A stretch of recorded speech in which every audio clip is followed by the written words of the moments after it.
안녕하세요. 결혼 후 소중한 동생이 생겼던 전종선이라고 합니다.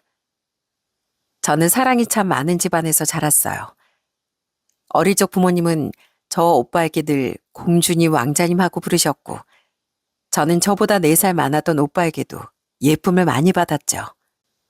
그런 제게 결혼을 하며 난생 처음 동생이라는 가족이 생겼는데요. 그 사람은 저보다 10살, 남편보다 무려 12살이 어리던 시동생이었습니다. 저는 그런 시동생을 때론 누나처럼, 때론 엄마처럼 챙겼고, 시동생 또한 절 때로는 누나처럼, 때론 엄마처럼 따르며 서로를 많이 아끼고 살았어요. 제 사연은 바로 그런 시동생에게 찾아왔던 크나큰 아픔에 관한 이야기인데요. 끝까지 들어주신다면 정말 감사하겠습니다. 저와 남편은 제가 25, 남편이 27살 때 처음 만나 연애를 시작했어요. 남편은 정말 성실하고 다정한 사람이었죠. 그런 남편에게 하나 불만이 있었다면 서로 직장에서 퇴근한 후 자주 만남을 가지기 힘들었다는 건데요. 왜 이제 막 연애를 시작한 사이면 주말이 아니어도 평일에 한 번씩 보고 싶고 그러잖아요. 그런데 남편은 제가 만나자고 하면 항상 동생이 기다린다며 미안한 말투로 거절을 하더라고요. 동생이 아직 어려. 중2야. 그래서 내가 챙겨줘야 돼. 오빠 부모님도 계시잖아. 중2면 그렇게 어린애도 아닌데 부모님도 아닌 형이 매일매일 챙겨줘야 하는 거야? 그게 실은 우린 부모님이 안 계셔. 그래서 동생한텐 나밖에 없어. 어느 날 남편은 내심 서운함을 내비치던 제게 깜짝 놀랄 말을 하더라고요. 그동안 전 전혀 몰랐거든요. 남편의 부모님이 돌아가셨다는 것을요. 남편은 순식간에 미안함으로 가득해진 절 보며 괜찮다고 말한 뒤 집안 사정을 말해주더라고요. 우리 어머니가 날 좀 일찍 낳으셨대. 22살에. 그리고 34살 때 늦둥이 둘째를 낳으신 거야. 그런데 동생을 낳으면서 그만 병을 얻으셨어. 결국 어머닌 내가 16살 때 세상을 떠나시고 말았고, 그 뒤로는 아버지 혼자 나랑 동생을 키워주셨어. 아버진 일하느라 바쁘셔서 동생은 주로 학교를 다니면서 내가 돌보게 됐고, 그래서 동생은 나한테 동생이기도 하지만 아들 같은 존재이기도 하거든. 남편은 어머니가 돌아가신 뒤 시아버지와 함께 동생을 자식처럼 돌보고 키웠다더군요. 그래도 집안 사정이 그리 나쁜 건 아니었기에 남편은 시아버지 지원을 받아 서울로 대학을 왔다고 합니다. 그런데 남편이 25살 때 지방에서 혼자 동생을 돌보던 시아버지까지 그만 세상을 떠나시고 말았대요. 뺑소니였어. 결국 범인은 잡지도 못했고 누군지 모르겠지만 제발 천벌을 받았길 바라는 마음뿐이야. 그리고 그때부터 난 동생을 서울로 데려와서 둘이 살기 시작했어. 다행히 아버지가 남겨주신 유산 덕에 난 동생을 돌보면서 대학 공부도 마칠 수 있었지. 그나마 다행이었네. 이렇게 말하긴 좀 그렇지만 엄청 다행이었지. 살면서 돈은 무시 못하는 거니까. 아버지 유산 덕분에 그 뒤에도 동생이랑 당장 먹고 살 걱정은 없었는데 그래도 너무 일찍 부모님을 다 여인 애 마음이 어땠겠어. 심지어 어머닌 걔가 태어나자마자 아프기 시작하셔서 현수는 엄마 사랑이 뭔진 잘 알지도 못해. 현수한테는 아버지랑 내가 거의 전부였지. 현수는 나마저 떠나갈지도 모른다는 불안감 때문인지 내가 없으면 많이 불안해. 물론 성격이 좋아서 친구들도 많긴 하지만 그래도 날 많이 의지하는 애야. 그래서 그동안 퇴근하고 같이 저녁 먹자는 네 말을 계속 거절했던 거야. 미안해. 고작 13살 때 양친을 모두 잃었던 시동생에게 제 남편은 전부였던 겁니다. 그런 사정을 듣고 나니 마음이 너무 뭉클한 거예요. 그래서 저도 당시 남자친구였던 남편의 동생을 만나고 싶다고 말했죠. 그렇게 처음 만난 시동생은 사춘기 소년답게 어딘가 퉁명스럽고 낯도 많이 가리는 것 같았어요. 저는 그런 시동생에게 진심으로 다가가려고 노력했어요. 그렇게 몇 번을 더 만나다 보니 시동생도 제게 마음을 많이 열어줬죠. 그렇게 남편과 연애한 지 1년쯤 지났을 땐 시동생이 얼굴을 붉히며 이러는 거예요. 누나, 우리 형이랑 결혼할 거예요? 결혼? 하면 좋지. 그럼 저도 누나랑 가족이 될 수 있을까요? 물론 누나랑 형이 결혼하면 전 따로 살 거예요. 저 그렇게 눈치 없지 않아요. 그냥 전 누나가 꼭 형이랑 결혼해서 우리 가족이 됐으면 좋겠어요. 창피한 말이긴 한데요. 전 누나랑 형이랑 같이 있다 보면 꼭 형이 아빠 같고 누나가 엄마 같아서 저한테도 부모님이 있는 느낌이거든요. 그런 시동생의 말에 저도 남편도 순간 울컥하고 말았습니다. 자신에게도 부모님이 있는 느낌이라는 그 말에 어린 시동생의 외로움이 문득 느껴졌거든요. 그런데 그땐 솔직히 그래 꼭 가족이 되자 하는 대답을 하지 못했어요. 만약 저와 남편이 결혼하면 시동생은 혼자 살겠다고 말했는데 남편이 아직 학생인 시동생을 두고 어떻게 결혼을 하겠습니까? 그렇다고 곧 고등학생이 될 시동생과 한 집에서 지내긴 불편하지 않을까 하는 현실적인 고민도 순간 밀려오더라고요. 전 그런 고민을 꽤 오랫동안 진지하게 했습니다. 남편 또한 같은 고민을 가지고 있었기에 제게 선뜻 청혼하지 못하는 것 같았죠. 원래 남편은 외롭게 자란 만큼 일찍 결혼하는 게 꿈이라고 했었거든요. 결국 먼저 결심이 섰던 전 꽃다발을 사서 남편에게 청혼을 했습니다. 오빠, 나 결심이 섰어. 많이 고민해봤는데 난 현수 내 친동생처럼 여기고 같이 살 수 있어. 아니, 그러고 싶어. 그러니까 나랑 결혼해서 현수도 같이 데리고 살자. 엄마 사랑은 제대로 받지도 못하고 자란 현수. 내가 때론 엄마 같다는 당신 동생한테 나 형수이자 누나 그리고 엄마가 되어주고 싶어. 현수 너무 착하잖아. 보고 있노라면 가끔 나도 모르게 눈물이 고여. 짠하고 안쓰러워서. 그러니까 오빠 동생 이제 오빠 혼자 하지 말고 나랑 둘이 돌보면서 진짜 가족으로 살자.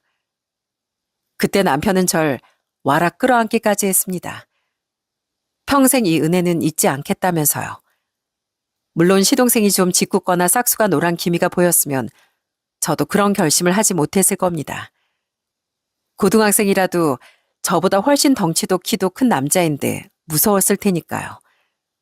하지만 시동생은 너무 착하고 순한 아이였기에 저도 그런 어려운 결심을 할 수 있었던 거죠. 결혼해서도 자신과 함께 살겠다던 우리의 말을 듣고 시동생은 대뜸 눈물을 터뜨리더라고요. 그때 시동생의 말을 듣고 전 짠한 마음에 시동생을 꼭 안아주었죠. 진짜 저 집 안 나가도 돼요? 저 정말 형을 위해서라면 혼자 살 각오까지 했는데 정말 고마워요, 누나. 저 진짜 사고 안 치고 얌전히 지낼게요. 남편은 그런 우리 둘을 동시에 끌어안으며 눈물을 보였습니다.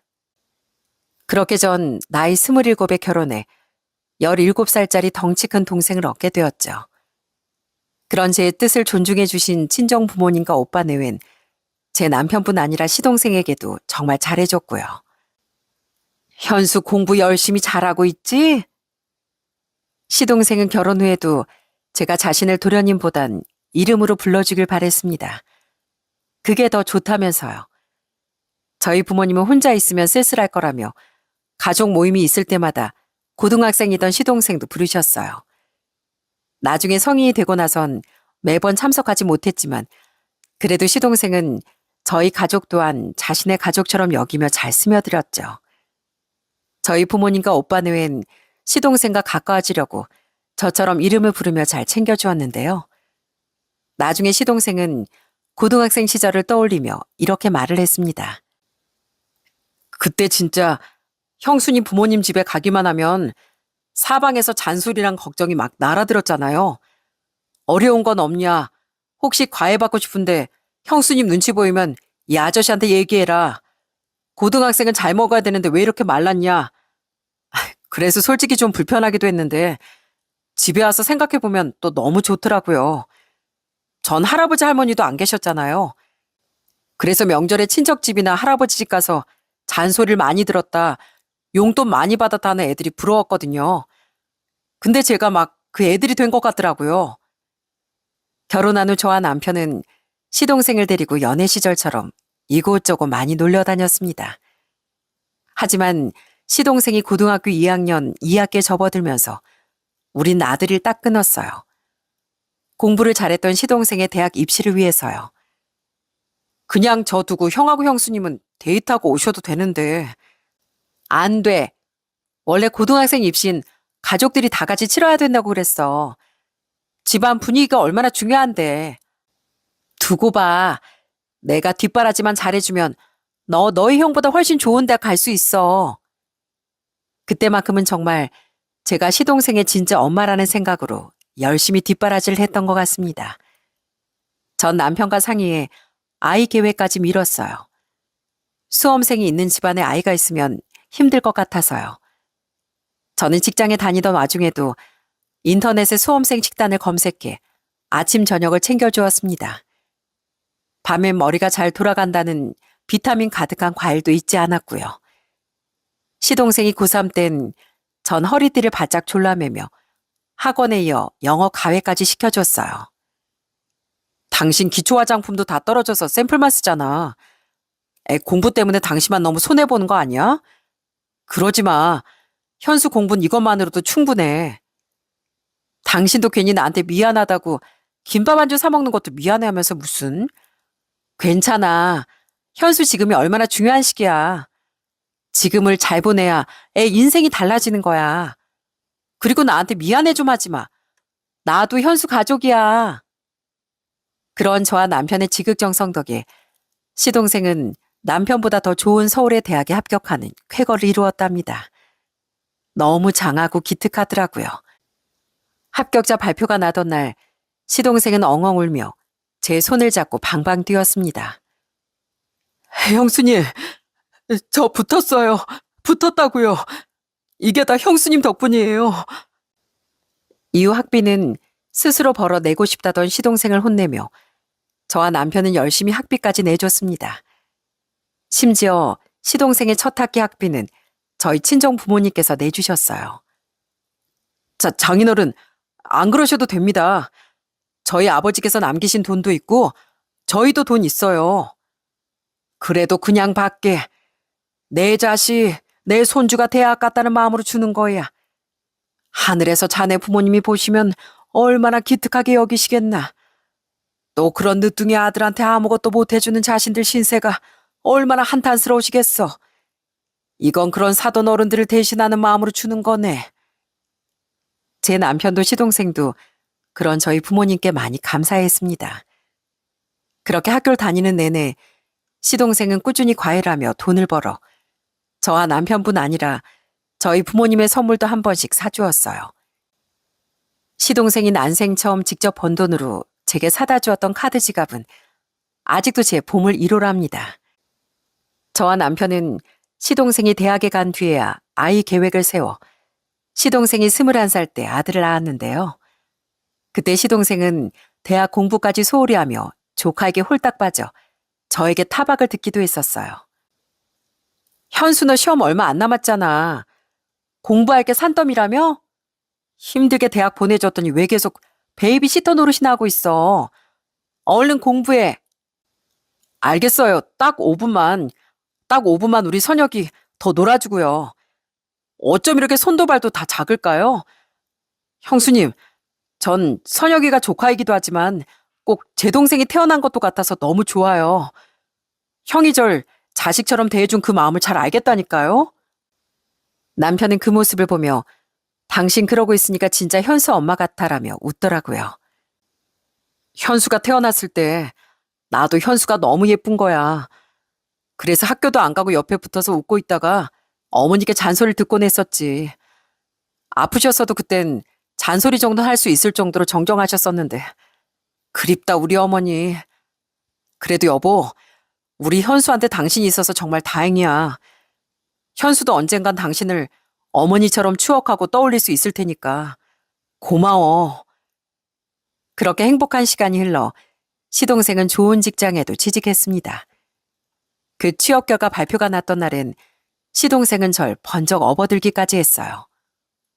어머, 뭐 하는 거야? 원래 자식에게 경사가 생기면 옛날엔 어머니 이렇게 업고 집을 한 바퀴 돌더라고요. 제가 이렇게 잘 될 수 있었던 건 다 형이랑 형수님 덕분이에요. 그러니까 제가 형수님 이렇게 감아 태워드리는 거예요. 형수님, 오래오래 건강하셔야 돼요. 그래야 제가 오래도록 형수님께 은혜를 갚죠. 나 아직 36이거든? 누가 들으면 내가 진짜 엄마 버릇 되는 줄 알겠네. 그래, 뭐 아무튼 기분은 좋다. 야, 너 이 형은 안 업어주냐? 그러고 싶은데 형은 몸무게가 80kg도 넘잖아. 살 좀 빼고 오면 그때 업어줄게. 민망하긴 했어도 참 행복한 추억이었답니다. 시동생은 받아온 월급으로 제게 명품 가방을 사다 주기도 했고 남편에게 고급 수제구들 사다 주어 남편의 눈시울을 붉히기도 했습니다. 생전 시아버지께서 늘 신발만은 그렇게 좋은 수제구들 신으셨다고 하더라고요. 좋은 신발이 사람을 좋은 곳으로 데려다 준다면서 아버지 늘 좋은 구들 신고 출근을 하셨어. 현수 네가 그걸 기억하고 있었구나. 오랜만에 아버지를 떠올린 두 형제는 그날 소주를 얼큰하게 취하도록 마셨습니다. 그렇게 제 동생이자 때론 아들 같기도 했던 시동생은 남편처럼 나이 29에 동갑내기 동서와 결혼을 하게 됐어요. 안녕하세요. 백교희라고 합니다. 말씀 정말 많이 들었어요. 어서 와요. 우리도요. 현수가, 아니, 도련님이 그동안 여자친구 자랑을 얼마나 했는지 몰라요. 이렇게 가족이 되게 돼서 너무 반갑네요. 동서가 생기게 되자 저도 더는 시동생을 함부로 부르면 안 된다는 생각이 들더군요. 그래서 존댓말도 쓰고 도련님이라고 부르다 결혼식을 올리면 서방님이라고 꼬박꼬박 불러야겠다고 생각했죠. 그런데 시동생이 계속 싫다고 하는 거예요. 그리고 착하고 발랄했던 동서도 그냥 편한 대로 해달라고 말하더라고요. 호칭이 뭐가 중요한가요? 형님께서 항상 현술 친동생 대하듯 잘해주셨다면서요. 저도 형님을 손이 동서보단 현수의 누나 대한다는 생각으로 대할게요. 그러니까 굳이 저 때문에 호칭도 바꾸고 어색한 존대도 안 쓰셔도 돼요. 앞으로 현수한테 제가 잘해줄 테니까 저만 믿고 마음 푹 놓으셔도 돼요. 동선 그렇게 배려심 깊고 착한 사람이었습니다. 외동딸이라 그런지 구김살도 없고 해맑아 보이는 모습이 가슴 한구석에 아픔을 가지고 있는 시동생을 잘 보듬어 줄 것 같다 참 좋더라고요. 상견례 때 뵌 사돈 어른들도 정말 좋은 분들이었습니다. 동서의 아버지는 오래도록 형사과에 몸을 담았다가 당시엔 다른 과에서 근무를 하고 계셨던 경찰이었는데 솔직히 첫인상은 좀 무서웠습니다. 그런데 대화를 나눠보니 정말 마음이 따뜻한 분이었어요. 현수가 부모님이 안 계셨다는데도 참 구김살이 없길래 현수를 돌봐준 형하고 형수 되는 분이 정말 좋은 분들일 것 같다는 생각을 했었습니다. 이렇게 만나 뵙고 나니 제 생각이 맞았다는 생각이 드네요. 우린 현수가 아주 예쁩니다. 아들이 없는 집안이라 처음 봤을 때부터 아들 같기도 하고 우리한테 잘하려고 노력하는 모습을 보니 애틋하기도 하고 그러네요. 한참 어린 저와 남편에게 정중한 존대를 써주며 시동생을 칭찬해 주시는 모습에 믿음이 가더라고요. 이후 시동생은 신혼집을 구했는데 그때 저와 남편은 시동생에게 힘들게 모았던 7천만 원을 결혼자금으로 보태주었죠. 형, 이거 너무 많아. 아이, 괜찮아. 오히려 내가 형하고 형수님한테 뭐라도 드리고 결혼해야 하는데 그러지 못해서 미안하단 말이야. 그냥 받아. 아버지가 남기신 돈에 나랑 네 형수가 더 보탠 거야. 애가 있어서 돈을 더 많이 못 모았다. 넌 내 동생이기도 하지만 자식 같은 존재이기도 해. 그러니까 이건 부모 같은 마음으로 주는 거야. 받아도 돼. 그리고 아무리 사돈 어른들이 좋은 분들이라고 해도 너 부모 없다고 괜히 무시당할까봐 더 챙겨주고 싶었어. 고마워, 형. 형수님 감사해요. 전 처음부터 결혼할 때까지 계속 형수님께 빚만 지네요. 형은 제 혈육이라고 쳐도 형수님께는 정말 너무 죄송하고 감사한 마음뿐이에요. 서운한 소리 좀 하지 마. 넌 내 동생이나 마찬가지야. 결혼 축하해, 현수야. 그 어렸던 네가 벌써 다 커서 결혼을 하다니 감회가 너무 새롭다. 아직도 제 눈엔 애티가 가득했던 15살의 소년처럼 보였건만 그 아이가 언제 이렇게 컸나 싶더라고요. 그런 시동생의 결혼식 땐 혼주석에 앉아 정말 눈물을 펑펑 흘렸습니다. 꼭 아픈 손가락인 자식을 장가 보내는 그런 기분이었거든요. 너무 착하고 마음 여린 시동생이 앞으로는 아이도 낳고 동서와 정말 행복하게 잘 살기를 결혼식 내내 간절하게 빌어주었죠. 저희 부모님과 오빠네에도 직접 결혼식에 참석해 축의금도 정말 많이 해주었습니다. 결혼 후 시동생과 동선 깨를 볶으며 정말 잘 살더군요. 제 남편도 꽤나 애처가라는 말을 듣고 살았는데요. 시동생은 그런 남편보다 더 하더라고요. 저희 집에 놀러 왔을 때나 함께 외식을 할 때, 그리고 함께 놀러 갔을 때 보면 시동생이 동서를 정말 애지중지한다는 게 느껴졌거든요. 형수님, 저희 왔어요. 여보, 조심해. 신발은 내가 벗겨줄게. 내 어깨 붙잡고 있어. 아, 여보, 내가 무슨 애야? 아주버님하고 형님도 보고 계시잖아. 뭐 어때? 내 마누라 내가 챙긴다는데. 동선 발목이 약해 발목을 잘 삐었다더군요. 시동생은 그런 동서가 계단을 오르내릴 때나 경사를 걸을 때면 항상 동서의 손을 꼭 잡아주었습니다. 또 동서가 불편한 구두라도 신었을 때면 신발을 신고 벗을 때 꼭 자기 손으로 도와주려고 하더라고요. 그럴 때마다 동선 민망해했지만 시동생은 그런 자신이 자랑스러운 듯 웃곤 했습니다. 형, 난 항상 사이가 너무 좋은 형이랑 형수님 사이가 부러웠거든. 나도 언젠간 저렇게 좋은 사람 만나서 행복한 가정을 꾸리고 싶다고 얼마나 기대했는지 몰라. 근데 막상 결혼해보니까 결혼이라는 게 생각보다 더 행복한 일이더라고. 형수님, 그 좋은 신혼 시절을 저로 인해 희생해 주셔서 정말 죄송하고 감사해요. 제가 신혼이 되어보니까 형수님이 절 얼마나 위해 주신 건지 새삼 다시 느끼게 됐어요. 완전히 애처가가 된 시동생을 보는 저와 남편 또한 정말 행복했습니다. 시동생은 자신을 아들처럼 대해준 사돈 어른들께도 정말 잘했어요. 형수님네 부모님이 제게 정말 잘해주셔서 너무 좋았지만 실은 두 분은 형 때문에 절 챙겨주신 거잖아요. 근데 저한테도 진짜 장인 장모님 생기니까 너무 좋더라고요. 장인 장모님도 부모님이잖아요. 그래서 더 잘해드리고 싶더라고요. 시동생과 동선, 결혼한 지 2년 된 딸도 하나 낳았습니다. 조카 시동생보단 예쁘장했던 동설 더 빼닮았었는데 그래서인지 시동생은 이젠 완전한 딸바보까지 되더군요. 주희야, 우르르 까꿍, 우르르 까꿍. 형수님, 얘 좀 보세요. 우리 주희가요. 자기 엄마가 이럴 때 막 울거든요. 근데 아빠인 제가 이러면 이렇게 빵긋빵긋 웃어요. 우리 주희는 아무래도 아빠가 더 좋은가 봐요. 그렇게 좋아? 그럼요. 선혁이도 너무 예뻤지만 진짜 제 딸이라고 생각하니까 눈에 넣어도 안 아플 것 같아요. 이 조그만 애를 다 키워서 시집 보내야 된다고 생각하니까 벌써부터 막 서운한데요. 아까워서 나중에 시집을 어떻게 보내죠? 형수님, 저 가끔은요. 이 모든 행복이 다 꿈일까 봐 너무 무섭기도 해요. 이게 꿈이라면 차라리 깨지 않았으면 좋겠어요. 시동생은 매일이 너무 행복해서 두려울 정도라고 말하더군요.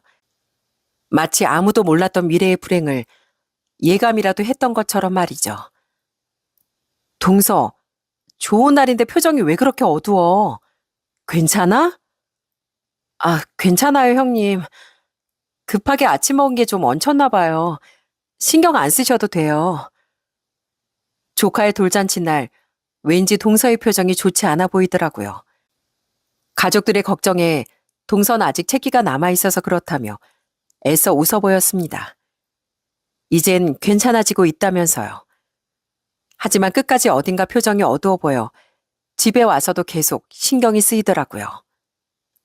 동서, 어제 상태 안 좋아 보이던데 지금은 괜찮으려나? 정 걱정되면 전화해봐. 걱정이 괜히 다음 날까지 이어진 전 동서에게 전화를 해보았습니다. 하지만 2번을 걸어도 동선 전화를 받지 않았어요. 그래서 시동생에게 전화를 걸어봤더니 이상하게 시동생 또한 전화를 받지 않는 겁니다. 이상하다. 왜 둘 다 전화를 안 받지? 어제 돌잔치 때문에 피곤해서 아직 자고 있나 보지. 아니면 뭐 어디 놀러 나갔을 수도 있고. 처음엔 아무 생각 없이 2사람이 다시 전화를 걸어오길 기다렸습니다. 그런데 그날 저녁까지도 다음 날까지도 2사람에게선 연락이 없더라고요. 다시 전화를 걸어봤지만 역시나 묵묵부답이었죠. 그리고 그 이튿날의 저녁이 되어서야 시동생에게서 이상한 문자가 한 통 도착했습니다. 형수님, 지금은 통화하기가 힘들 것 같아요. 나중에 연락드릴게요. 여보, 현수한테 이렇게 문자가 왔는데 무슨 일 있나? 이런 적 없던 사람이 이러니까 걱정되네. 동서도 여태 연락도 없고. 남편도 저도 그 짧고 이상한 문자를 보며 걱정을 놓지 못했습니다. 남편은 우선 기다려보자고 말했어요. 무슨 사정이 있겠지 하면서요. 하지만 다음 날에도 시동생은 연락이 없었고 그건 그 다음 날도 마찬가지였습니다. 그런 시동생에 대한 걱정 때문이었을까요? 그날 밤 전 아주 이상한 꿈을 꾸게 됐어요. 현수야, 어디가? 거기 낭떠러지야. 위험해. 그날 새벽 내내 전 악몽에 시달렸어요. 시동생이 어두운 표정으로 무작정 낭떠러지를 향해 달려가는 꿈. 진창에 빠진 시동생이 허우적대다 결국 온몸이 잠겨버리는 꿈. 시동생이 엉엉 울고 있는 꿈 등등 시동생이 위험에 빠진 것 같은 악몽이 밤새 이어지더라고요. 놀라서 땀범벅이 되어 잠에서 깨길 여러 번이었죠. 이상한 건 꿈을 꾸는 내내 시동생이 말이 없었다는 거였는데 마지막 꿈에선 드디어 입을 연 시동생이 처절한 목소리로 이렇게 소리치는 겁니다. 형수님, 제발 저 좀 구해주세요. 저 너무 무서워요. 현수야, 현수야! 도움을 구하던 시동생을 붙잡으려다 전 시동생의 이름을 부르며 잠에서 깼습니다. 시간을 보니 알람이 울리기 전인 6시 20분쯤 됐더라고요. 저는 너무 불길한 마음에 제 목소리에 놀라서 함께 깬 남편에게 말했어요. 여보, 아무래도 이상해. 나 밤새 현수가 죽을 위기에 처하고 구해달라고 울부짖는 꿈을 꿨어. 아무래도 이렇게 연락이 오기만을 기다리기보단 직접 찾아가 봐야 마음이 놓일 것 같아. 가서 아무 일도 없다는 걸 좀 확인해야 할 것 같아. 사람에겐 왜 촉이라는 게 있다고 하지 않습니까? 너무 찝찝해서 도저히 가만히 있을 수가 없겠더라고요. 남편도 제 말에 표정이 어두워지며 그러는 게 좋겠다고 말했죠. 저와 남편은 나갈 준비를 한 뒤 평소보다 일찍 초등학교 5학년이던 아들의 아침밥을 챙겨주고 회사에 휴가를 썼습니다. 그리곤 두근대는 마음으로 시동생의 집을 향해 차를 몰았어요. 현수야, 동서, 집에 있어? 저와 남편은 시동생 집의 초인종을 연신 눌러댔습니다. 하지만 안에선 아무런 기척도 들리지 않더군요. 당시 동서는 아이를 낳으며 직장을 그만두었습니다. 그래서 시동생이 출근을 했더라도 동선 집에 있어야 했는데 아무 소리도 들리지 않으니 더욱 불안하더라고요. 결국 저와 남편은 직접 비밀번호를 치고 시동생의 집에 들어갔습니다. 전에 일이 있어서 시동생이 비밀번호를 알려준 적이 있었거든요. 멋대로 들어가는 건 예의가 아니라고 생각해서 초인종을 누르고 기다렸지만 더는 무작정 기다릴 수만은 없겠더라고요. 그리고 시동생네 집의 안방에 들어가자마자 보인 끔찍한 광경에 전 비명을 지르고 말았습니다. 현수야! 현수야! 시동생에게 달려간 제 뒤에서 충격을 받은 남편이 털썩 주저하는 소리가 들리더라고요. 시동생은 미동도 없이 방에 쓰러져 있었어요. 그냥 쓰러져 있던 것도 아니고 스스로 나쁜 선택을 한 것이 분명해 보였습니다. 살펴보니 다행히 아직 숨은 붙어 있는 것 같아 남편은 다급히 119에 신고를 했습니다. 여기 사람이 쓰러져 있어요. 빨리 와주세요. 제 동생이 스스로 나쁜 선택을 한 것 같아요. 아직 숨은 붙어 있어요. 제발 빨리 와주세요. 집안을 아무리 뒤져도 동서 아이는 보이지 않더군요. 저와 남편은 하염없이 시동생을 부르고 깨우려 노력하며 눈물을 멈추지 못했습니다. 구급차는 하필 출근 시간이어서 그랬는지 시동생의 집에 도착하는데 10분 정도 시간이 걸렸어요. 그 사이 저와 남편은 시동생의 옆에 떨어져 있던 편지를 한 장 발견했죠. 저와 남편은 모든 진실이 적혀있던 그 편지를 읽고 경악할 수밖에 없었습니다. 날 처음 발견하는 사람이 내 아내일까, 형일까, 형수일까? 그게 누가 됐든 난 이 유서를 형에게 남기려고 해. 형, 날 자식처럼 키워준 형에게 이런 나쁜 마지막을 보이게 돼서 정말 미안해. 근데 나 너무 큰 배신감에 살아갈 힘마저 나지 않더라. 도무지 이 현실을 받아들일 수가 없었어. 그래서 이런 비겁한 선택을 하게 된 날 절대 용서하지 마. 난 내가 그토록 믿었던 아내가 날 배신했었다는 것도, 우리 딸이 내 딸이 아니라는 사실도 받아들이기 너무 버거웠어. 이게 무슨... 편지의 내용은 충격적이었어요. 내용인즉 이러했습니다. 돌잔치가 끝나고 집에 돌아온 동서는 한참을 머뭇대다 시동생에게 청천벽력 같은 말을 했다더군요. 실은 조카가 시동생의 딸이 아닌 다른 남자의 딸이라는 말이었죠. 형, 내 친구 민우 알지? 나랑 엄청 친해서 결혼식 때 축가도 불러주네. 신혼초에 민우도 우리 집에 몇 번 놀러 왔었거든. 결혼 전부터 내가 소개해줘서 자주 만났었고, 민우 여자친구랑 우리 아내도 친하게 지냈었거든. 민우가 여자친구랑 헤어진 뒤엔 집엔 안 놀러 왔지만, 근데 그 둘이 밖에서 나 몰래 만나기 시작했었다네. 집사람은 나랑 민우가 너무 다른 타입이라 호기심에 잠깐 눈이 멀었었다고 하는데 너무 충격적이더라. 그렇게 믿었던 내 아내랑 친구가 나를 배신하고 있었다는 걸 난 까맣게 몰랐었으니까. 심지어 조카의 친부는 시동생의 절친한 친구였다더군요. 시동생 결혼식 때 축가를 부른 친구라니 우리도 기억이 나는 것 같더라고요. 동성 기가 막히게도 시동생의 친구와 함께 시동생을 배신했던 겁니다. 그 순수한 얼굴을 하고서요. 동선 아이가 생기자 불안한 마음에 그 친구와 헤어졌다고 말했다고 해요. 그냥 불장난이라고 생각했는데 아이가 생기니까 그제야 두렵더래. 설마 그 친구 애일까봐. 그렇게 애가 태어난 뒤론 하루하루를 불안 속에 살았다면서 울더라. 울고 싶던 건 나였는데 무서워서 친자검사 못 해봤는데 애가 하루하루 자랄수록 날 별로 안 닮은 것 같아서 더 미쳐버릴 것 같았대. 그 뒤로 그 친구하고는 연락하지 않았는데 나랑 만나서 애 사진을 본 민우가 집사람한테 오랜만에 연락을 해서 물었다더라. 애가 현수를 별로 안 닮은 것 같은데 설마 내 애는 아니지? 너 그런 말 없었잖아 하고. 민우에게도 찔리는 게 있으니 불안했던 거지. 시동생 친구에게 연락을 받은 동선, 더는 불안해서 참을 수가 없었다더군요. 결국 동선 그 친구와 시동생 그리고 조카와의 친자 검사를 의뢰했다고 합니다. 그리고 그 결과 조카는 역시나 그 친구의 아이라는 게 밝혀졌다네요. 그게 돌잔치 날이 있기 얼마 전이었기에 그래서 동서의 표정이 그날 그렇게 어두웠던 거예요. 민우는 자긴 책임 없다. 왜 나한테 말도 없이 현수 애인 척하고 애를 낳았냐면서 집사람을 비난했대. 자긴 애랑 집사람을 책임질 생각 없다면서 말이야. 절대 나한테 말하지 말라고 길길이 날뛰었다는데 집사람도 이러지도 저러지도 못하고 정말 죽고 싶었대. 그러다 돌잔치 때 애를 안고 너무 행복한 웃음을 짓고 있던 날 봤는데 그런 나한테 미안해서 도저히 이대로 못 살 것 같다고 생각했다더라. 그래서 돌잔치 끝나자마자 나한테 모든 사실을 고백하기로 마음먹었대. 그렇게 모든 진실을 털어놓고 미안하다며 엉엉 우는데 정말 뭐라고 해야 될지 모르겠더라.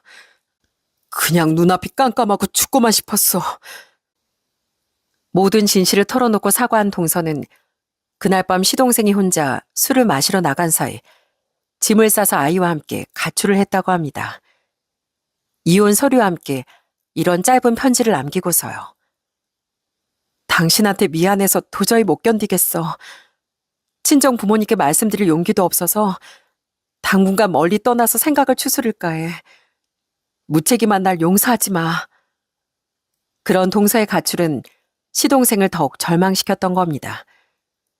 그 뒤 시동생은 회사에도 나가지 않고 저희나 자신의 처가에도 알리지 않은 채 집에만 틀어박혀 있었다고 해요. 술도 마시기 싫더라. 생각이 더 많아지니까.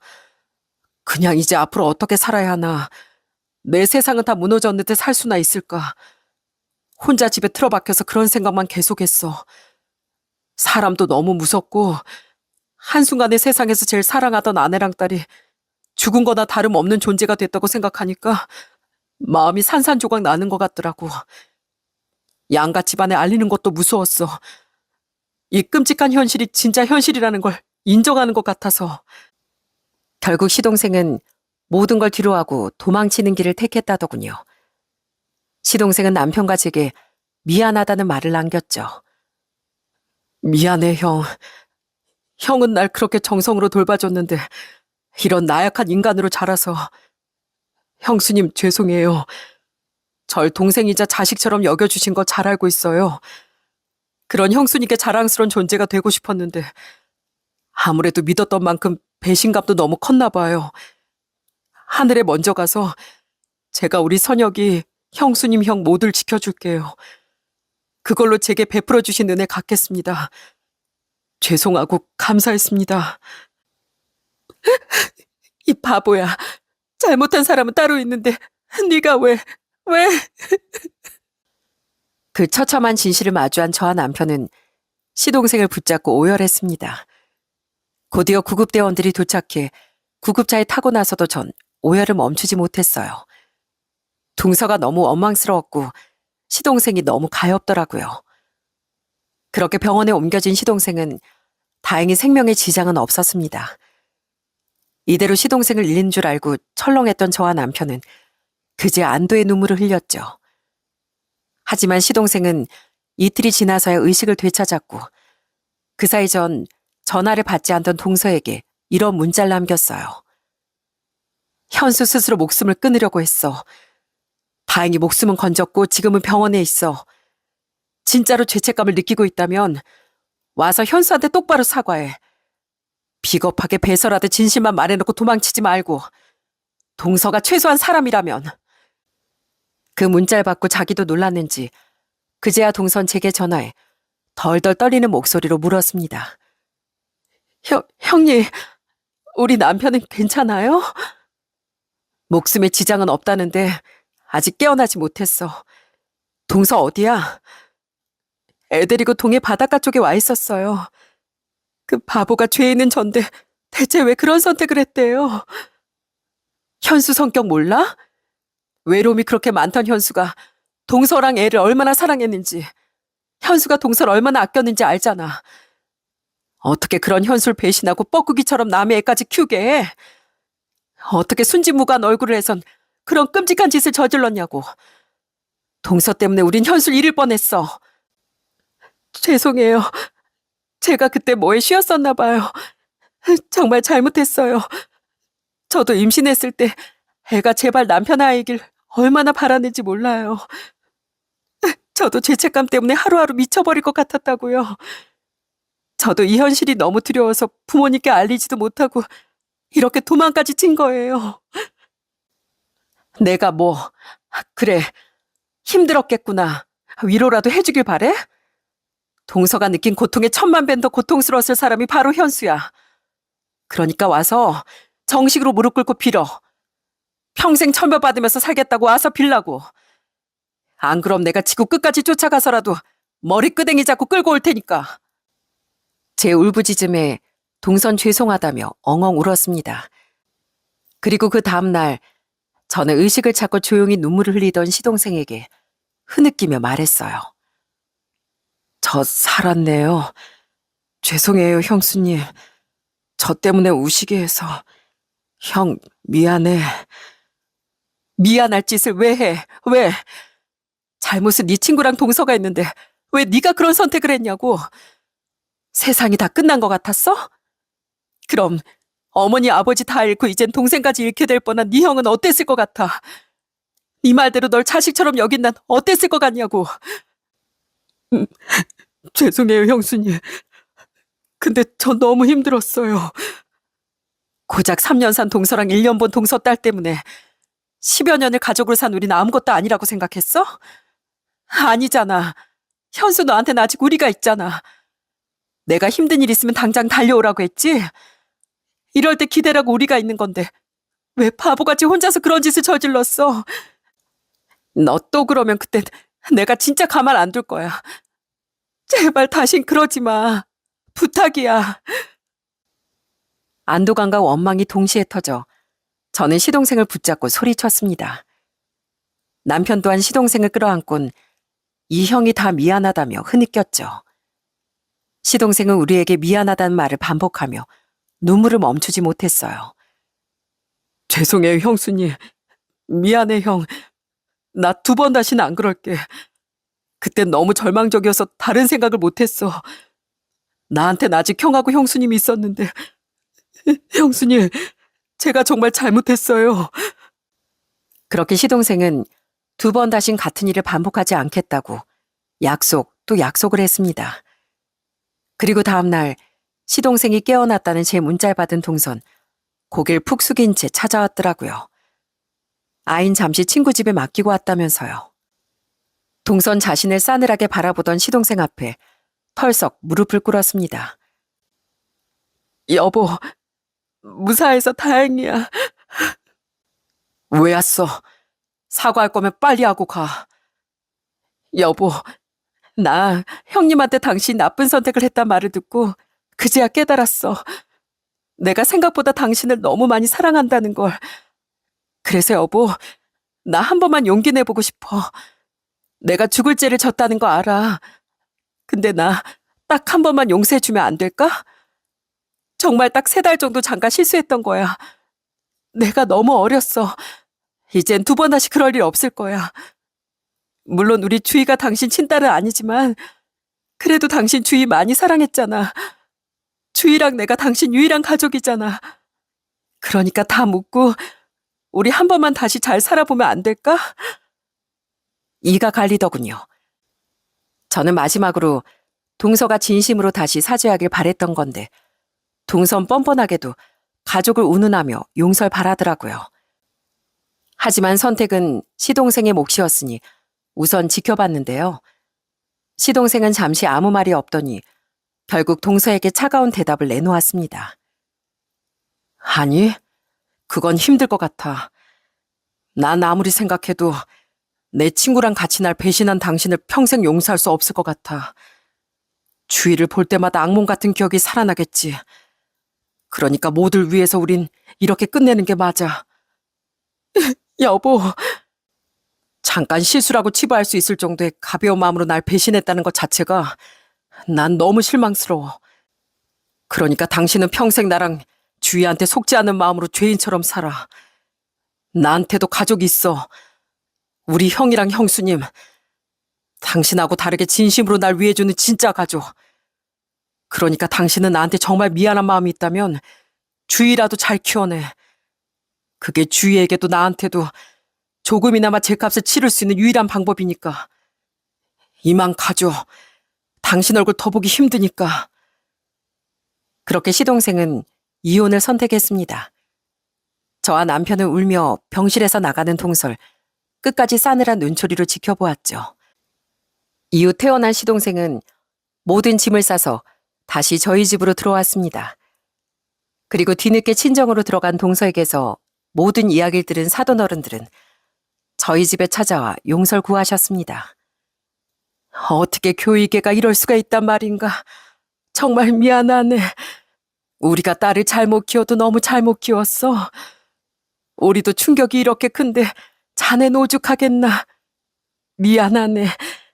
이 죄를 다 어떻게 갚아야 좋을지. 내가 너무 화가 나서 교익의 얼굴에까지 난생처럼 손을 댔네.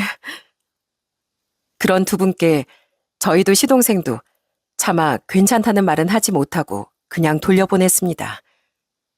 동선 양심은 있는지 그 이상 시동생을 잡지 못했어요. 그런 동서에게 위자료는 청구할 필요도 없었죠. 사돈 어른이 결혼할 때 자신이 지원해줬던 8천만 원 전부를 시동생에게 위자료로 주라고 동서에게 엄포를 놓으셨다고 하더라고요. 그리고 시동생은 동서와 바람을 피웠던 자신의 친구에게도 위자료 소송을 걸었습니다. 시동생이 입원했을 땐 와보지도 않던 그놈은 그제야 저희 집까지 찾아와 싹싹 빌었어요. 현수야, 진짜 미안하다. 내가 진짜 그랬으면 안 됐는데 그 여자가 먼저 유혹했던 거야. 위자료는 줄 테니까 제발 애들 사이 소문만 안 내주면 안 되겠냐? 나 진짜 사회적으로 매장당해. 마지막 우정을 생각해서라도, 어? 우정? 넌 그렇게 우정 생각해서 남의 마누라 건드렸냐? 난 너 절대 가만 못 놔둬.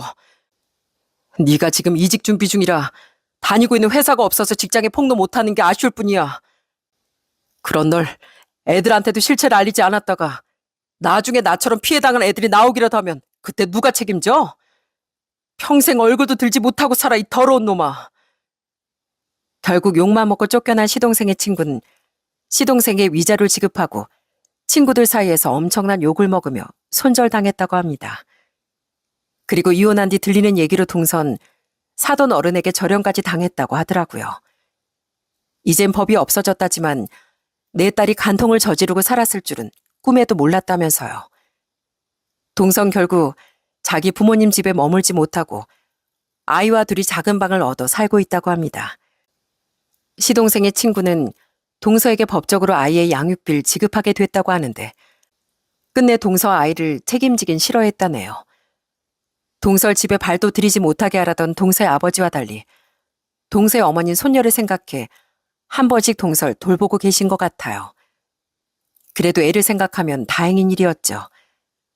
그렇게 동선 돌이킬 수 없는 자신의 잘못으로 인해 두 가정을 파탄내버렸습니다. 자신의 친정과 자신이 꾸렸던 가정 모두를요. 시동생은 그렇게 동서에게도 큰 돈을, 자기 친구에게도 위자료를 받아낼 수 있었지만 그건 아무런 위로도 되지 못했습니다. 시동생은 이혼한 이후 정말 많이 힘들어했어요. 우린 시동생이 혹시 또 나쁜 생각이라도 할까봐 늘 전전긍긍했죠. 심지어 저희 부모님도 시동생을 많이 걱정하셨답니다. 제가 가족들에게 민폐가 되고 있는 것 같네요. 절 생각해주는 모두를 위해서라도 이젠 힘을 내야죠. 그럼 모두를 위해서라도 힘을 내겠다며 시동생은 정신과 상담도 다니고 씩씩해지려고 많이 노력하기 시작했습니다. 그렇게 2년이 지난 지금 그래도 시동생은 웃음을 많이 되찾았어요. 하지만 가끔은 동서와 동서의 딸이 나오는 꿈을 꾸는 것 같더라고요.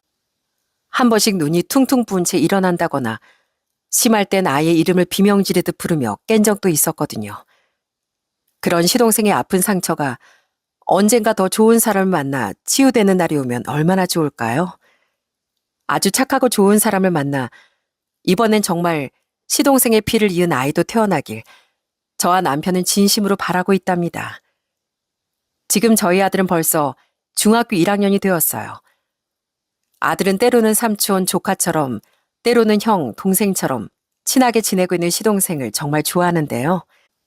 어느덧 키도 저보다 커진 아들을 보고 있노라면 15살 때 처음 봤던 시동생의 모습이 생각나곤 해요. 우리 현수도 그쯤엔 아직 얼굴이 많이 앳됐었지.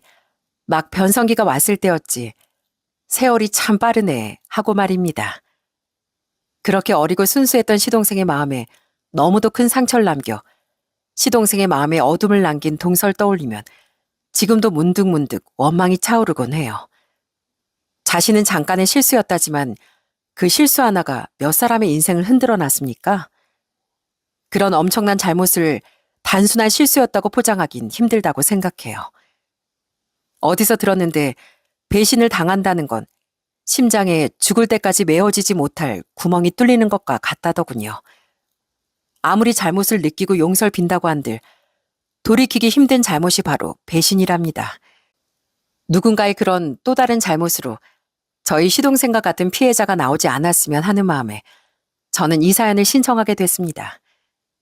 나의 배신은 곧 다른 사람의 인생을 무너뜨릴 수도 있음을 더 나아가선 소중한 목숨까지 앗아갈 수 있음을 많은 사람들이 꼭 가슴에 새기며 살아갔으면 좋겠습니다. 저와 남편은 여전히 아물지 않은 상처를 품고 살아가고 있는 시동생을 언제까지나 보듬으면서 살아가려고 해요. 제 남편의 동생이기도 하지만 제겐 아들과도 같은 존재인 저희 시동생의 앞날에 꼭 다시 좋은 날이 찾아오길 한 번만 바라주시면 진심으로 감사하겠습니다. 저 또한 제 사연을 들어주신 여러분께 늘 좋은 나날만 함께하길 바랄게요. 제 이야기 끝까지 들어주셔서 정말 감사드립니다.